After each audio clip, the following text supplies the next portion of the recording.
again, and welcome to a very special episode of the PS Podcast, Australia's number one PlayStation podcast. It's E3 day, isn't it, Govinda? You're not even excited enough for this. I'm so excited! It's our E3 Extravaganza! Bam, bam, bam, bam, bam. I really dropped the ball on that. You fucking screwed the pooch, is what you did. That's quite enough. We just watched the Sony conference. I've seen EA conference, and I saw Bethesda conference, and then I didn't watch the good one. The good one? The Ubisoft. Yeah, that was the good one. But we're going to get there. All right, so we made some predictions. We're going to get into that in a little bit. A little teaser. Who won? Who lost? Who was right? Who was wrong? Who will live forever? But if infamy. But if you listen to the show, you'll already know who's right and who was wrong. I'm right. You're wrong. Fuck, dude. So a lot happened, and we're going to do things a little bit differently this week. All the other news sort of pales in comparison, so we figured, like... Well, this is the news.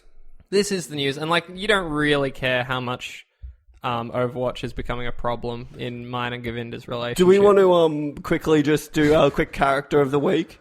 Fine. No, we don't have to. We can leave it for next week. Let's just leave this. Let's just keep it in the E3 realm. Okay. In the E3 realm. I think that's nice. Also, because I can't remember who comes chronologically next, so I just left it. I know, but I don't want to tell you. It's Farah. So how do you want Genji. No, it's Genji. Sorry, continue. How do you want to approach this? I don't know. You're the host of the show. I thought you had something in mind when you were like, I'm just going to wing it. I sort of did wing it.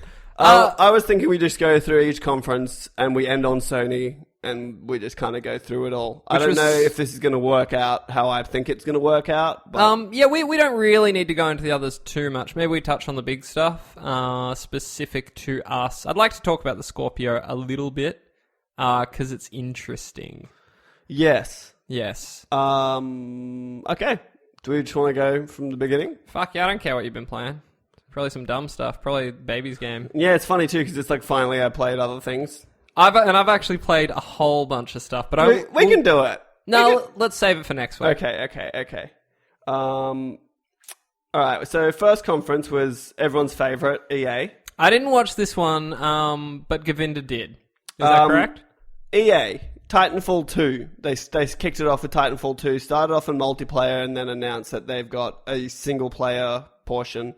Did we get multiplayer gameplay? Yes. And no, single player. I'm going to say it's like a story trailer we got for the single player. Cool. Gameplay looks interesting. I don't know. They're releasing this like a week before Battlefield 1. Bad move. October 28th. They just don't want this franchise to succeed. Maybe it's a week after. I'm not too sure. But this also seems odd to me because they're both EA. Yeah, a week after. So October 21st is Battlefield 1 and the 28th is Titanfall. Which seems odd that EA would do that to their own title. Yeah, maybe there's like a contractual thing going on there. I don't know. Just like if you're EA, you've got $1 bazillion, so you're not going to really suffer too much if you hold Titanfall back a little bit. Yeah, yep. Battlefield 1, as far as I can tell, is going to murder. Yeah, no, we got some new gameplay of that bad boy, and gosh darn does it look good. But the EA conference as a whole was, I'm going to say, garbage. Was there anything else? Trash. No, they just showed Titanfall 2, and then they said, see you later. No, they didn't do that. So it was Titanfall 2, and then it was a lot of esports. A lot of them just talking about how hard they're pushing esports. Okay. Which no one seemed to give a fuck about. They were doing this really odd thing where they're hosting their own conference, like their own thing, separate to E3, but during E3. It's odd. Yeah. And then they were like, then someone had a great idea to do it in another place at the same time. So they kept crossing over to London. Okay. Where they had something at the Hammersmith Theatre or some shit. And then they obviously started talking about their, like, key sports games, which is Madden and FIFA. And for some reason, they would cross to London to talk about Madden. And I was like, the crowd seems not interested because it's an American-centric sport getting talked about in London. Like, what's happening? They had this really awkward moment where in FIFA 17, they've now fully done all of the coaches, all the managers or the coaches. I don't know what it is in Okay. soccer. But they had one of them on there, and the guy hosting it in London was a Liverpool fan, but this coach was for like Manchester or something, and it was just this really weird, like almost standoffish dynamic between them. Wow. Towards the end of the conference, they were talking about a Battlefield 1 hour-long live stream they were going to do of a 64-player match. Yep. And they had Jamie Foxx and Zac Efron. Yeah, that was there, cool. and it was the most awkward moment of any conference I saw, where they crossed to him. They had some kind of some commentator there with them, being like, "You guys hyped to play Battlefield?" And they just was so awkwardly like, "Yeah, super stoked, man." And like both of them just kept saluting. Like Zac Efron saluted, then they looked at each other, and Jamie Foxx saluted, and then at the end, Zac Efron saluted again. They did this weird like bro hug. It was just awkward. I'm sure they'll sell a few units because of that. So they did Titanfall 2. They moved. I don't know if this is in order. Yep. I think they talked about Madden, and then for some reason sandwiched Mass Effect Andromeda in between Madden and FIFA. And only did a dev diary. And it was a dev diary. You saw like minuscule amounts of gameplay, but it was people working at desks and like talking about. It's now on the Frostbite engine. It seems like EA is moving everything to the Frostbite engine. That's cool. Which maybe just makes it easier for them. Yep. To develop everything across all platforms. And maybe it might have something to do with the Scorpio and Neo. It might be easier to do all that sort of jazz. Yep. Then they moved into FIFA, which like I don't really care. It's on the Frostbite engine as well. The only cool thing they did with FIFA is they've added a single player story mode where you actually play as a specific character going through like you've graduated college, there seems to be some sort of thought gone into a single player. That's kind of cool. Yeah, it was actually it looked kind of cool. It was a weird moment where they had the mocap actor or whatever, like his likeness was on stage doing like a full on like acting piece. It was really weird. The whole thing. Honestly, I'm going to be honest. I faded away around the FIFA, and I don't know how to pronounce it, Faye or Fee? Yeah. Which is like their Unraveled equivalent this year. Cool, okay. It's like a little indie thing. And then they moved into Star Wars, a lot of Star Wars. They had I think she works at Visceral. I could be wrong, like a marketing lady from Visceral came out. Okay. But she was awkward, like... Yep. Almost as if she didn't care what she was talking about. It was a bit strange. She was in the dev diary, and not a lot of dev diaries. What is the appeal there? Like, I don't want... Show I think me the they game. just have nothing. As far as I can tell, EA has nothing on the horizon other than Battlefield. And FIFA and Madden. But because Mass Effect's a dev diary, like, there's no way that's coming out first quarter. Yeah, when it's slated. Like, how do you not have an official trailer for it yet if it's coming out first quarter? Like, maybe holidays next year? They've still got like 6 months minimum. This game takes like 2 to 3 years to make, and if you are 6 months out, you have a trailer. Yeah, that's fair. Like, they're not holding... Like, EA is known for just being like, oh, here's a trailer for a game that doesn't come out in 3 years. Yeah, that's fair. So why they don't have one now for one of their biggest franchises, and it's meant to come out first quarter 2017, I personally don't think it's going to happen. Yeah, that sucks though, because I'm so pumped. Yeah, unless they're trying to hold their cards a little closer to their chest, like they've learnt from mistakes. But one nice tidbit that we did get out of the Mass Effect situation is that we now know we'll be playing as Commander Ryder. Yeah, all new cast. Yep. All new cast, all new galaxy. Yep. We're in the Andromeda system, obviously. How do you feel about that name? Mass Effect Andromeda. A Ryder.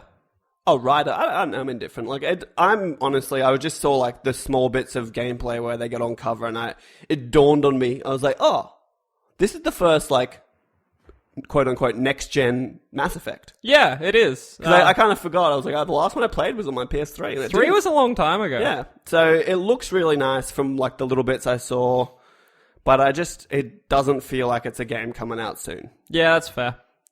Which is sad because I thought it was meant to come out at the end of the year, like the end of this year, and then they pushed it. But that was the original plan. But these things change. It just seems like that's not happening. Was that all for EA? No. No. I haven't gotten into Star Wars yet, really. Okay. So this lady comes out talking about Star Wars, very nonchalant, as if it doesn't matter. A lot of dev diaries. They did mention that DICE is teaming up with Motive to do what is... They kind of skirted around it, but they were talking about Battlefront, so it's presumably Battlefront 2. Yeah, okay, cool. Which is... I guess like some people think it's a little shit that they're already like abandoning the first one, but I don't imagine it'll be out until holidays next year. That's cool. They better have some single player campaigns. I assume they're teaming up because DICE is kind of working hard out on Battlefield 1, and they'll need to support it after launch because we all know how Battlefield 4 went. Oh yeah. And then we had a little sneak peek at Visceral, like another. This one was kind of better because at least you kind of see Amy Hennig working. Yep. They showed some gameplay of this one. Really? It went for about 3 seconds tops, and it looked like it was someone walking out of a cantina into like a what's the planet that looks from? Tatooine. Oh, yeah, it looked like a Tatooine-esque marketplace. Dun, dun, dun, dun, dun, dun, dun, dun, But like dun, dun, literally 3 seconds. Okay. Like, you know when you walk outside and it's real bright and then it kind of isn't so bright? I'm familiar with the Mos Eisley Bazaar. But they apparently are working with like artists from LucasArts, so they're kind of... One of them was saying something along the lines of it's really nice to work with Amy because she kind of feels like a film director. Oh, cool. In that she has like her vision and I just kind of help her fit that vision into the world. And I don't know, it looks promising. I don't see that game coming out for 2 years, 2018 maybe. Yeah, fair. I can wait. And then Respawn, the developer of Titanfall, is also making a Star Wars third-person action game. Now that's news. Not necessarily. I think we're just news that we missed. I think this was announced a while ago, but again, they just confirmed it. They didn't show anything of it. Oh, okay, just kind of said it. And then after that, there was a new Battlefield 1 trailer. And I'd like to camp out here, because this is one of the more impressive games I saw this E3. It is, because they did the trailer.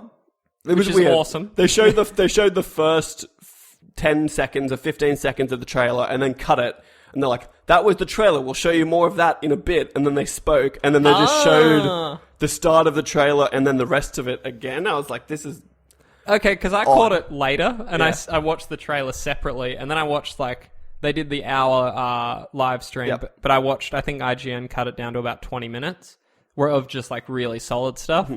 Some pretty interesting stuff, though. So, like, dynamic weather effects. Dynamic weather... In the battles online. Yep, that looks pretty cool. I really like, so they've gone full authentic to the detriment of some weapons. So like the Russians, for example, I think it was the Russian SMG. They thought during that era, like 1914, that the best way to load an SMG was from the top. So you're jamming a magazine into the top of the gun, but it obscures the player's vision. So you just got a magazine. That was something that I noticed, and they were, because I only watched a short amount of the live stream, but they were talking about how you'll have the same guns across different armies, but they've all decided to make them differently. Yeah. So they had the one that was like one of the LMGs. Yep. And it had a side loading, like auto load. I think that was belt. the English one. It had like the belt, but instead of it being like a bandolier, like loose thing, it was like a rigid, flat belt of bullets, so it was just hanging out randomly on the side crazy. of the gun. And, it was a very experimental time. No assault rifles, only bolt-action semi-automatic. I believe, I could be wrong, but I believe the Germans introduced the first assault rifle at the end of the war. Yeah, I'm just going off what I was hearing in the live stream. They specified there'd be SMGs, LMGs... melee weapons. Bolt action. Oh my god, really quickly, like... Oh, I'm just in the middle of something, but that's right. The bayoneting